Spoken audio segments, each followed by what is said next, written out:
예, 할렐루야. 네, 주님의 이름을 찬양합니다. 우리 한반도에 있어서의 통일은 너무나 긴급하고 중요한 우리 모두의 공통 주제입니다. 하지만 우리 청년들은 사실 관심을 많이 갖지 않는 게 현실입니다. 대부분의 청년들의 뇌 구조를 살펴보면 그 안에는 연애, 결혼, 그리고 취업, 이 세 가지 키워드만으로도 살기에 빡빡합니다. 하지만 이런 상황 가운데서도 바로 매주 목요일마다 여기 은혜 채플에 모여서 우리 통일을 위해서, 그리고 북한의 우리 지하교회 성도들을 위해서 늘 기도하시는 우리 성도님들이 있기에 주님께서 그 기도에 응답하실 줄로 믿습니다. 하지만 우리 신자들은 예배를 드릴 때는 괜찮지만 그 이후에 각자의 삶 속에 들어가다 보면, 그리고 청년들도 대학생들도 그들의 현실 속에 있다 보면 이 북한에 대한 마음이, 그리고 통일이라는 주제에 대해서 온 마음을 쏟기란 쉽지가 않습니다. 왜 그럴까요? 아마 각자의 마음 속에 있는 불안함과 초조함이 그 이유일 것입니다. 우리들의 삶의 문제도 빠듯한데 사실 지금 당장 내 눈앞에 보이지도 않고 들리지도 않는 저 북한에 대한 마음을 품기란 쉽지가 않습니다. 교회에서 우리는 한 걸음만 나가면 당장 세상 속에서 밟히냐 밟느냐의 싸움 가운데서 열심히 치열하게 살아가야 됩니다. 그리고 이러한 불안한 마음은 하나님 안에서 우리가 어떻게 해결하냐에 따라서 우리들의 신자들의 삶은 그 방향과 그 모습이 달라지게 됩니다. 하루에도 수십 번, 수백 번 천국과 지옥을 오가는 우리들의 마음 가운데서 우리는 어떠한 자세로 하나님께 나아가야 될까요? 우리는 이러한 모습을 오늘 아모스 본문을 통해서 함께 보고자 합니다. 2800년 전 이야기입니다. 아모스서는 하나님께서 아모스라는 선지자를 통해 이스라엘에게 던지신 심판의 메시지입니다. 아모스는 자신의 메시지가 이 시대에서 지금 살아가고 있는 그 사람들이 반드시 들어야 될 메시지라고 생각을 하셨습니다. 아모스 1장 1절입니다. 한번 성경 있으신 분들은 같이 찾아서 읽도록 하겠습니다. 아모스 1장 1절입니다. 시작. 유다 왕 우시아의 시대, 곧 이스라엘 왕 요아스의 아들 여로보암의 시대, 지진 전 2년에 드고와 목자 중 아모스가 이스라엘에 대하여 이상으로 받은 말씀이라. 지금 여기서 아모스 선지자의 배경이 살짝 나옵니다. 우시아와 여로보암 2세라고 말합니다. 이 두 왕 시대는 굉장히 부유했던 시대입니다. 옛 솔로몬의 모든 영토는 다 회복했고 그 나라의 경제력은 너무나 넘쳐 흐를 정도여서 땅에서 굴러다니고 발에 치이는 게 바로 아프리카에서 직수입한 상아들이었습니다. 그리고 그 시기에 하지만 백성들의 삶을 들여다보면 마치 오늘날과 같이 부자는 더 부하고 가난한 자들은 더 가난한 빈부격차의 모습이 드러나기도 합니다. 상류층에게 억압받는 하층민의 삶, 가난한 백성들, 착취당하는 삶, 그들의 모습, 사실 주님께서 그 모습을 모두 보고 계셨습니다. 그런데 이 시대에 한 사람이 있었으니 그 사람이 바로 아모스입니다. 아모스의 직업은 목자입니다. 아모스는 한 높이가 12m에서 13m 되는 뽕나무를 재배하기도 하고 소떼와 양떼를 기르기도 했던 사람입니다. 사실 여러분이 잘 알고 있는 이사야 선지자 같은 경우는 왕족 출신입니다. 태어날 때부터 태생이 다른 선지자입니다. 하지만 아모스 같은 경우는 굉장히 우리에게 친숙한 그러한 약간 사람 냄새 나는 그러한 선지자였습니다. 그런데 이 아모스가 활동했던 곳은 북이스라엘인데요. 사실 아모스가 태어났던 곳은 남유다였습니다. 그러니까 이 아모스를 잘 살펴보면 사실 남유다에서 북이스라엘로 누가 보내지 않았는데 스스로 파송받은 선교사와 같은 그런 인물입니다. 아모스가 북쪽으로 갔을 때 여러분 북쪽에 선교사가 없었을까요? 선지자가 없었을까요? 말씀 전하는 사람이 없었을까요? 아닙니다. 거기서도 말씀을 전하는 사람들이 있었고 예배가 있었고 제사가 있었습니다.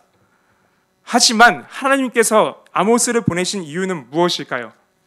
그들이 드리는 넘쳐 흐르는 제사와 예배가 결코 주님 보시기에 바른 제사와 예배가 아니었습니다.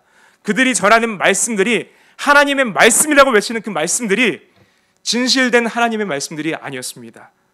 그러하기 때문에 하나님께서는 이런 특별한 방법으로 남유다에서 북이스라엘로 이 아모스를 보냈습니다.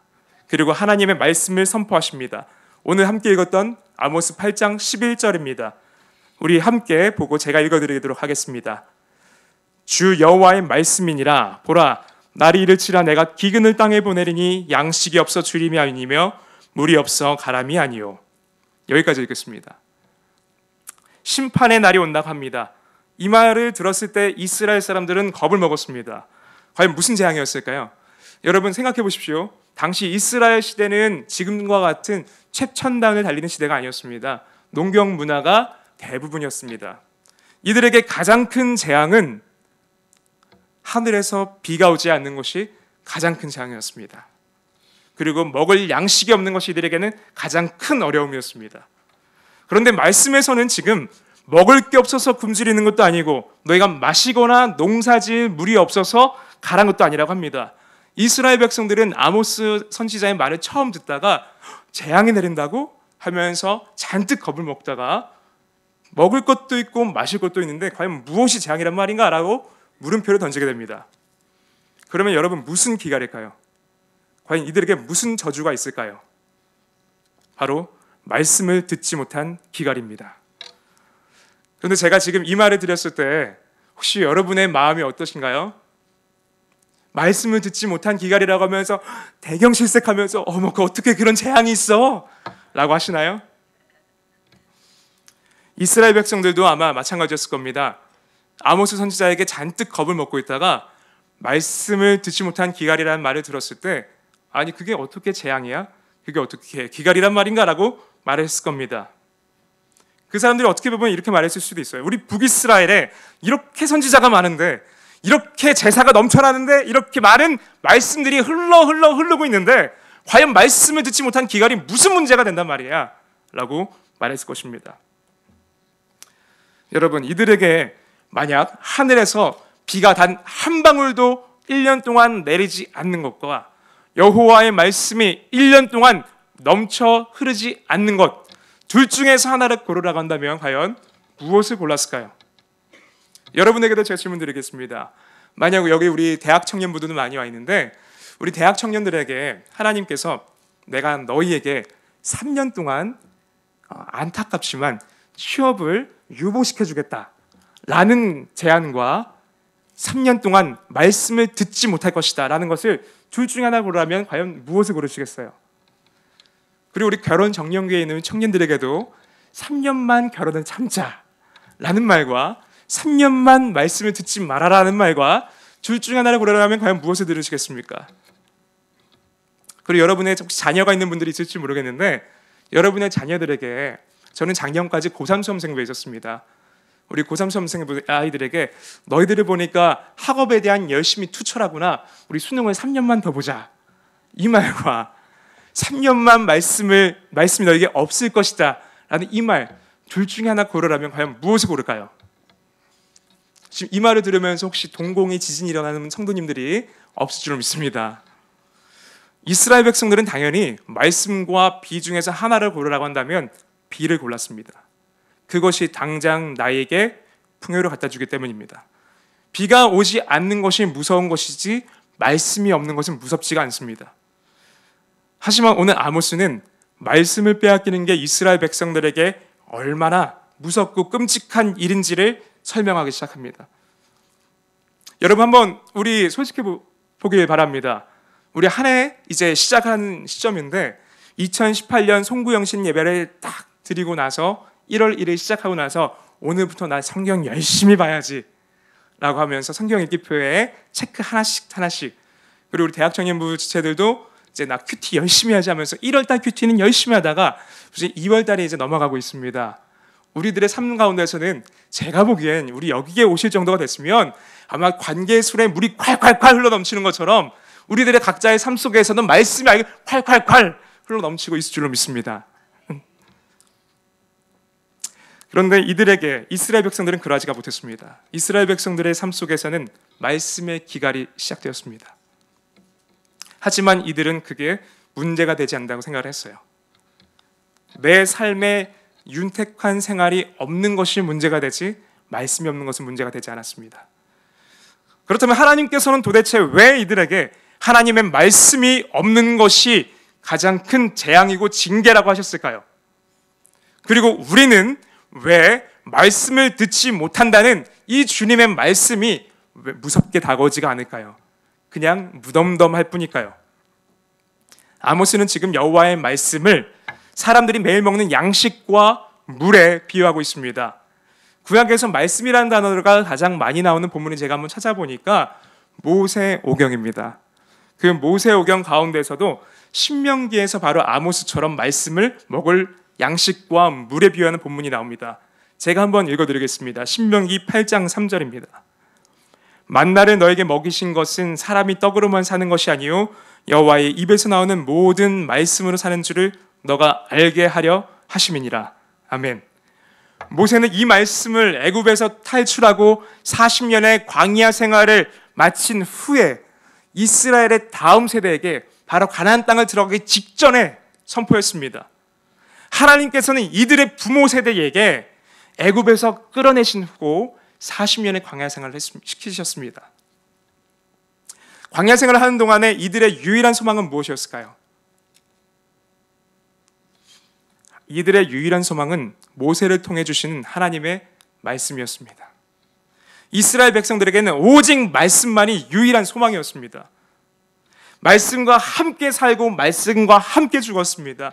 당장 내일 아침에 눈을 떴는데 주님의 말씀이 없으면 그들의 삶은 죽음이었고, 당장 그 다음날에 눈을 떴을 때 하나님의 말씀이 없으면, 그들을 지켜주는 구름기둥과 불기둥이 없으면, 만나와 맥주하게 주시는 주의 말씀이 없으면 그들에게는 남아있는 것은 결국 죽음뿐이었습니다.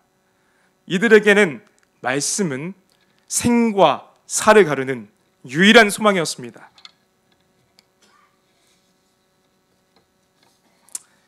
이처럼 하나님의 말씀이 없다는 것은 이스라엘 백성들에게 그 무엇보다 무서운 재앙이 맞습니다. 그런데 만약 여러분께서 지금 제 설교를 들으시면서 말씀이 없다는 것이 무섭지가 않으시다면, 내 삶 가운데서 말씀의 기갈이 전혀 두렵지 않으시다면, 그것은 이스라엘 백성이 광야에서 경험한 것처럼 말씀이 얼마나 소중한 것인지를 모르기 때문입니다. 그렇다면 우리에게는 하나님의 말씀처럼 생과 살을 가르고 있는 말씀이 무엇일까요? 저는 대학부를 맡고 있기 때문에 청년들의 예를 먼저 들려드리겠습니다. 이제 봄과 가을이 되면 청년들의 기도 제목이 넘쳐 흐릅니다. 어떤 기도 제목이 넘쳐 흐를까요? 이제 취업에 대한 기도 제목들입니다. 열심히 자기소개서 쓰고 열심히 이력서를 써서 수십 군데를 지원합니다. 그때 가장 중요한 생과 살을 가르는 말씀은 제 말도 아니고요, 친구의 말도 아니고요, 우리 회사 홈페이지에 있는 비전과 가치입니다. 그 말이 온전한 생과 살을 가르는 말씀이기도 합니다. 또 청소년 자녀를 두신 부모님이 계시다면 여러분께는 어떤 말씀이 생과 살을 가를까요? 어떤 학원이 좋다더라, 또는 어떤 선생님이 잘 가르친다더라, 이 말씀이 바로 복음이자 빛일 수도 있습니다. 그리고 이제 보니까 아름다우신 우리 여자 성도님들이 많으십니다. 이제 곧 구정이 다가오고 이제 명절에 온 가족이 모일 텐데, 우리 남자 성도님들께 제가 생과 살은 가르는 말씀 하나 알려드립니다. 이제 열심히 전을 붙이고 계신 우리 집사님, 권사님들 옆에 가셔서 여보 내가 뭐 도와줄 거 없어? 라고 하면은 우리 집사님들과 권사님들이 뭐라고 하실까요? 아니야 괜찮아 도와줄 거 없어. 이때 우리가 판단을 잘해야 됩니다. 그게 정말 도와줄 게 없는 것인지, 아니면 그때 내가 어떻게 행동을 해야 되는 것인지 우리 1년간의 생과 살을 가를 수 있는 말씀이기도 합니다. 이처럼 우리들의 삶 가운데서는 우리들의 생과 살을 가르는 말씀이 하나님의 말씀이 아닌 경우가 굉장히 많습니다. 그러나 하나님의 백성에게 가장 무서운 것은 양식이나 물이나 집이 없는 게 아니라 바로 하나님의 말씀이 없는 것입니다. 하나님의 말씀이 오늘 내 귀에 과연 들리고 있는지, 내 마음판에 새겨지고 있는지, 내 머릿속에서 주의 말씀이 맴돌고 있는지, 이것이 바로 그들에게 가장 중요한 것이었습니다. 만약 하나님의 말씀이 여러분의 삶 속에서 지금 흐르지 않는다면, 아니면 내가 귀를 막고 있다면 주님께서 이러고 계신 겁니다. 어쩌면 그래, 너 잘난 맛에 너 마음대로 한번 살아봐라. 12절과 13절에서 말씀이 없자 사람들이 본능적으로 하나님의 말씀을 찾으러 이 바다에서 저 바다까지, 북쪽에서 동쪽까지 비틀거리며 찾은다고 돌아다닙니다. 그렇지만 그 결과가 어떻게 되죠? 인생에서 가장 아름답고 튼튼하다는 그 젊은이들이, 아름다운 처녀들이, 젊은 남자들이 다 목말라 쓰러집니다. 이스라엘 땅의 젊은이들이 힘이 하나도 없습니다. 하나님의 백성이었고 홍해를 갈랐던 그 이스라엘 백성들이, 가나안 땅에 들어가서 여리고성을 무너뜨렸던 그 이스라엘 백성들이, 그 백성들 간의 젊은이들이 힘이 하나도 없습니다. 여호와의 말씀을 찾지 못했기 때문입니다. 요엘에서는 여호와의 영이 임하시면 젊은이가 이상을 보겠다고 했지만 하나님의 말씀을 듣지 못한 젊은이들에게는 목마름에 쓰러지고 마는 그러한 모습만 있습니다. 이스라엘에서는 종교가 넘쳐났고 예배가 흘렀고 그다음에 함께 우상 숭배와 예언들이 있었습니다. 14절에 보시면 여기에는 단은 북이스라엘 최북단을 말합니다. 그리고 사마리아는 북이스라엘의 수도이고 브엘세바는 바로 남유다의 최남단입니다. 이 말은 땅끝에서 땅끝까지 아무리 돌아다녀도 결코 주의 말씀을 찾을 수 없다는 뜻입니다. 마치 우리도 인생의 해답을 찾아 헤매려 신자임에도 불구하고 이 점집 저 점집, 우리 젊은이들은 이 타로 카드 저 타로 카드, 또는 심지어 사주와 궁합을 보러 다니는 그러한 모습과 동일한 모습이라고 볼 수도 있습니다.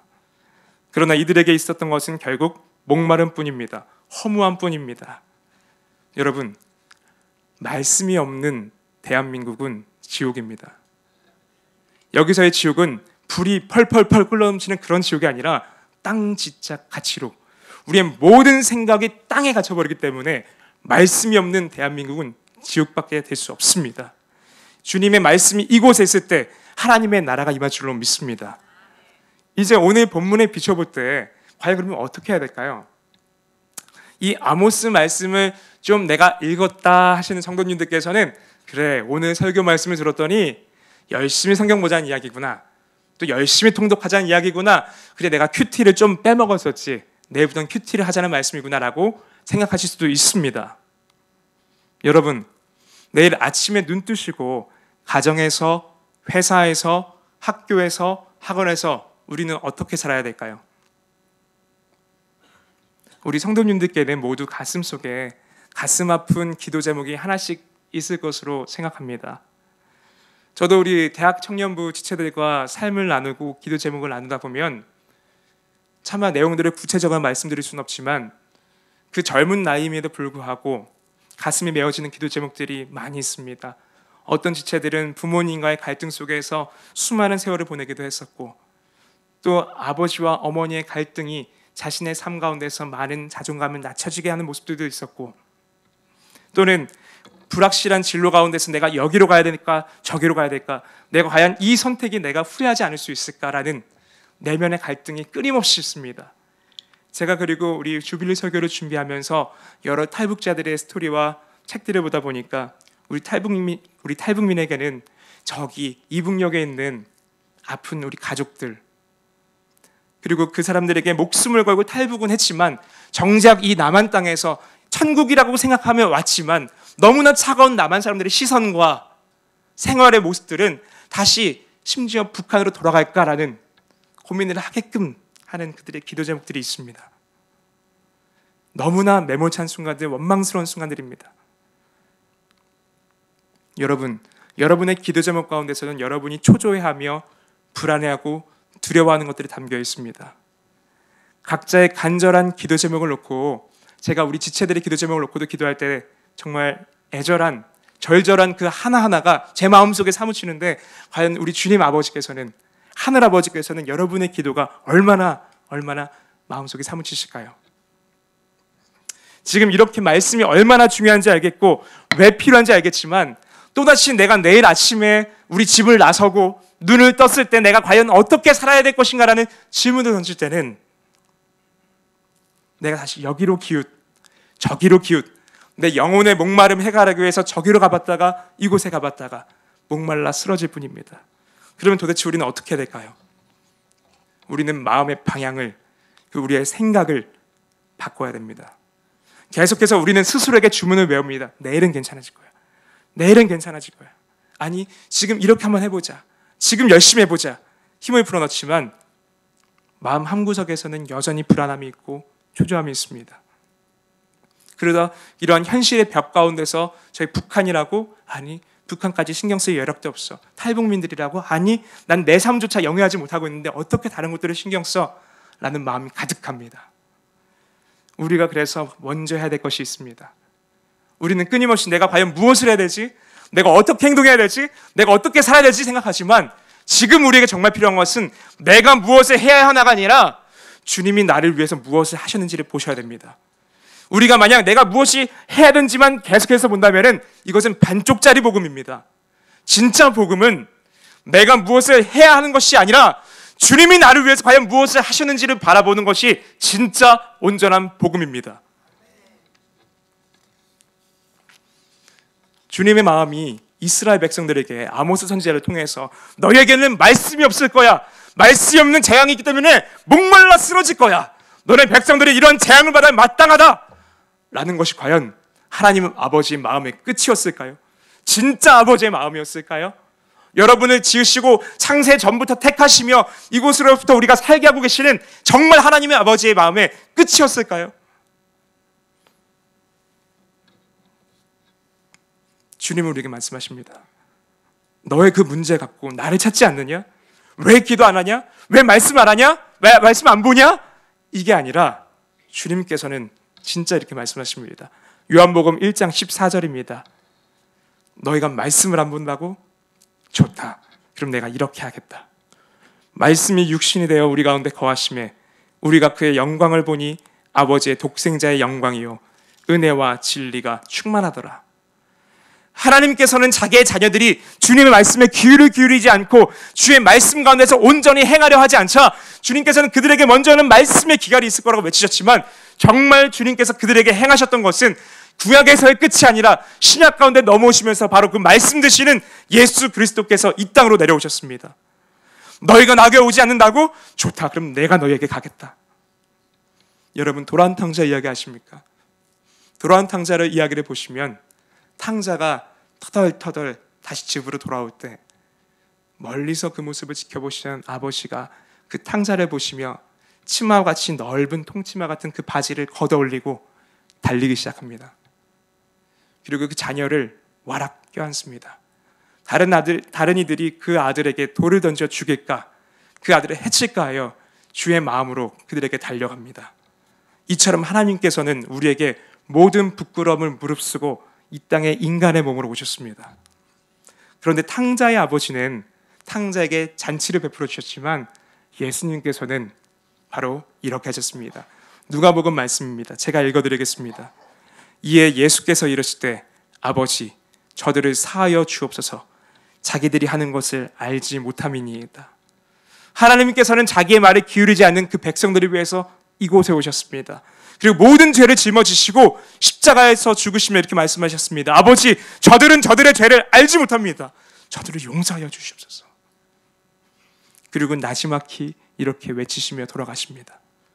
예수께서 신포도주를 다 받으신 후에 이르시되 다 이루었다 하시고 머리를 숙이니 영혼이 떠나가시니라. 다 이루었다. 테텔레스타이. 성경의 신약에 적힌 헬라어에는 테텔레스타이라고 적혀 있습니다. 다 이루었다. 이 말씀의 뜻은 네 가지가 있습니다. 첫 번째로는 종이에게 맡겨진 일이 다 끝났을 때 테텔레스타이, 다 했습니다. 주님 제가 다 끝냈습니다. 또 제사장에게 어떠한 재물이 왔을 때 이 재물을 보면서 이 재물에 흠이 없다 했을 때 테텔레스타이, 통과되었다. 그리고 상인들에게 빚을 졌다가 그 빚이 다 갚아졌을 때 이 빚을 다 갚았습니다. 테텔레스타이. 마지막으로 예술가가 자신의 작품을 마치며 완성된 작품을 바라보며 하는 말입니다. 테텔레스타이, 다 이루었다. 예수님께서는 숨조차 쉬지 못하셨습니다. 이렇게 부르짖었습니다. 테텔레스타이, 테텔레스타이, 다 이뤘습니다, 주님. 여러분, 불안해하지 마십시오. 우리에게는 말씀이 생명입니다. 우리가 하나님께 등을 돌렸을 때조차도, 이스라엘의 백성들이 주의 말씀이 없는 가운데서 허덕이는 그 순간조차도 주님께서는 그 백성들에게 오셨습니다. 그리고 그들을 위해 죽으시며 다 이루어 주셨습니다. 이것이 바로 온전한 복음입니다. 내가 무엇을 하였기 때문이 아니라 주님께서는 나를 위해 하셨기 때문에 내가 용납되었습니다. 나는 비록 보잘것없는 존재이지만 지금 내 삶을 바라보았을 때는, 내가 하는 것들을 봤을 때는 전혀 주님께서 나를 받아주실 이유가 없지만 주님께서는 나를 위해 죽으셨기 때문에 내가 주님께 완전한 작품으로 받아졌습니다. 우리 주빌리 통일 구국기도에 오신 사랑하는 성도 여러분, 우리의 육적인 부모님들께서도 여러분을 위해서 그토록 많은 사랑을 주셨는데 하늘 아버지인 하나님께서는 얼마나 여러분을 사랑하고 계시겠습니까? 여러분의 앞날이, 여러분의 가정이, 여러분의 자녀가 불안하십니까? 초조하십니까? 터널에는 반드시 끝이 있습니다. 동굴은 끝이 없지만 터널은 반드시 출구가 있습니다. 복음이 놀라운 것은 그 터널을 나갈 때 모두가 다른 모습으로, 모두가 다양한 모습으로 나가시면 주님께서는 어떠한 모습으로 나오든지 상관없이 그 자녀를 끌어안아 주십니다. 사실 이번 설교를 준비하면서 먼저 저에게 이러한 질문을 제가 던졌습니다. 나는 과연 우리 주빌리 통일 국기도에 나오는 성도님들처럼 북한을 위해서, 탈북민들을 위해서, 그리고 통일을 위해서 눈물과 기도로 매일매일 헌신하며 기도하였는가? 그들의 목소리에 귀 기울이려 노력을 하였는가? 제 스스로에게 질문을 던졌었습니다. 주님은 사실 이번 설교를 여러분에게 전하라는 것이 아니라 제 스스로에게 전하라고 하셨습니다. 한 민족이라는 단어를 제 마음속에 새겨 넣어주셨습니다. 북이스라엘과 남유다의 수많은 스토리들을 그동안 그토록 부르짖고 외쳤으면서 정작 한반도가 반으로 갈라져 있는 이 북한과 남한의 이야기를 보면서, 그들의 모습을 보면서 나는 과연 주 앞에 부르짖었었는가? 저에게 회개의 울림을 안겨주셨습니다. 지금도 이 설교가 울려 퍼지고 있는 이 시간에 제3국에서는 방황하며 유리하고 있는 탈북민들이 있고 탈북 고아들이 있습니다. 북한의 지하교회 가운데서는 주의 말씀을 읽고자 숨죽이며 예배드리고 있는 그들이 있습니다. 또 어느 쪽에서는 같은 통일을 위해서 나간다고 하면서도 탈북민이 먼저다, 인권이 먼저다, 아니 제도가 먼저다라고 하면서 한 목소리를 내지 못하고 있는 그런 안타까운 모습들도 있습니다. 우리 청년들은 시간이 지나면 지날수록 분단 상황에 대해서 마음이 멀어지고 있는 것이 사실입니다. 현실이라는 이 벽을 뛰어넘지 못하기 때문에 휴전선 너머에 있는 저들을 보지 못하고 있습니다. 그런 우리에게 필요한 것은 2000년 전이나 지금이나 동일하게 여호와의 말씀뿐입니다. 주의 말씀이 우리에게 들려졌을 때 그것이 우리에게 소망이 되고, 주의 말씀이 우리에게 걸어오셨기 때문에 우리에게 희망이 있습니다. 우리 사랑하는 성도 여러분, 매주 이곳에서 기도하고 계신 여러분, 여러분은 혼자가 아닙니다. 북녘의 주민들과 그들의 안타까운 모습과 혼란스러운 상황들이 내 마음을 울려 가슴을 치며 눈물을 흘리시고 기도를 하실 때 주님께서 그 기도를 듣고 계십니다. 주의 말씀이 우리에게 오셨고, 내가 불안하고 초조한 그 순간에도 주의 말씀이 나를 온전히 붙잡아 주십니다.